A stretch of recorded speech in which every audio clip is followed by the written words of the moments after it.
Hello everyone, welcome back with another video. तो दोस्तों, आज हम लोग बात करने वाले हैं कि इंग्लिश कैसे सीखें और इंग्लिश में कैसे बात करें।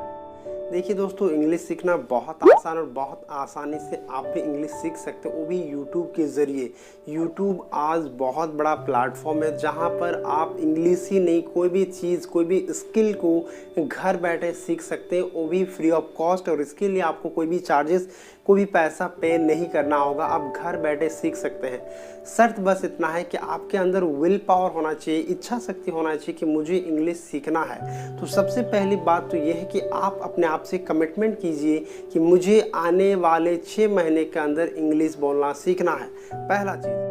दूसरा क्या करना है, आपको प्रैक्टिस करना है। आप डेली 1 घंटा ही प्रैक्टिस कीजिए, लेकिन आपको डेली करना होगा। और थर्ड ये कीजिए कि आप अपने डेली लाइफ में जो भी वर्ड का इस्तेमाल करते हैं हिंदी में, उन सारे वर्ड्स का इंग्लिश ज़रूर याद करिए, ये बहुत ज़रूरी है। ये 3 चीज़ अगर आप कर लेते हैं, पहला है कमिटमेंट, दूसरा आप अगर 1 घंटा देते हैं इंग्लिश के लिए, और तीसरा आप अगर डेली 5 वर्ड याद करते हैं, ये 3 चीज़ करते हैं लगातार 6 महीना तक पूरी कंसिस्टेंसी के साथ, पूरी डेडिकेशन के साथ, तो आपका इंग्लिश बहुत ही अच्छा होगा और आप धीरे धीरे बात भी कर पाएंगे। लेकिन बात कब कर पाएंगे? जब आपको बेसिक आता होगा। अगर आपको बेसिक नहीं आता है तो आप बात नहीं कर पाएंगे, क्योंकि बेसिक आना बहुत ज़रूरी है। देखिए, जब कोई छोटा बच्चा साइकिल चलाना सीखता है, वो हर साइकिल को चलाना नहीं सीखता है, वो बस एक साइकिल को चलाना सीखता है। जब वो एक साइकिल चलाने सीख जाता है तो उसे आप कोई भी साइकिल दीजिए तो उसको आराम से चला सकते हैं, क्योंकि उसे नॉलेज है कि ऐसे पैडल मारते हैं, ऐसे हैंडल घुमाते हैं, इस तरह से साइकिल को चलाया जाता है। तो इंग्लिश भी ठीक वैसे ही है। जब आप प्रैक्टिस करेंगे, सेंटेंसेस बनाएंगे, हिंदी को इंग्लिश में जब ट्रांसलेट करेंगे तो आपको इतना नॉलेज आ जाएगा। इसके साथ इज लगेगा, इसके साथ एम लगेगा, इसके साथ आर लगेगा।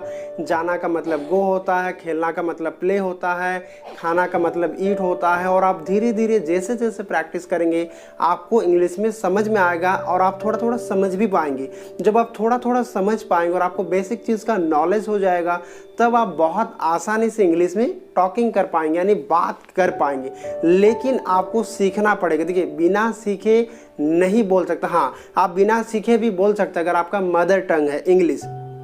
जैसे अमेरिका में, तो अमेरिका में अगर कोई बच्चा पैदा होता है तो वो 1 से 2 साल बाद ऑटोमेटिक इंग्लिश में बात करे, क्योंकि वहाँ का मदर टंग है। बट हम लोग इंडिया में रहते तो इंडिया का मदर टंग क्या है? हिंदी है। तो हम लोग तो हिंदी बोलते हैं ना, तो हिंदी हमें आता बट इंग्लिश नहीं आता। लेकिन वही चीज़ अगर अमेरिका जैसा कल्चर होता हमारे इंडिया में, सब बच्चे इंग्लिश में बात करते हैं, हमारे पूरे गाँव में, पूरे शहर में, तो हम लोग भी इंग्लिश में बात करते और हमें अलग से कोचिंग क्लासेस जाने की कोई ज़रूरत नहीं थी और स्पोकन इंग्लिश सीखने का भी कोई ज़रूरत नहीं था। बट ऐसा है नहीं, इसलिए हमें सीखना पड़े। और इंग्लिश कोई हवा नहीं है, बहुत आसान। इंग्लिश एक लैंग्वेज है। देखिए, जैसे मैथ एक सब्जेक्ट है, इंग्लिश एक सब्जेक्ट नहीं है। इंग्लिश एक लैंग्वेज है जिससे आप एक दूसरे से कम्युनिकेट कर सकते हैं, बात कर सकते हैं और अपना बात को रख सकते हैं एक दूसरे से, और आगे चल करके आप इसका बहुत ही ज़्यादा फ़ायदा उठा सकते हैं और आपको बहुत ज़्यादा हेल्प होगा। तो हमारे साथ बने रहिए, हमारे साथ कनेक्टेड रहिए, आपको टिप्स एंड ट्रिक्स मिलते रहेगा स्पोकन इंग्लिश से रिलेटेड और मोटिवेशनल वीडियोज़।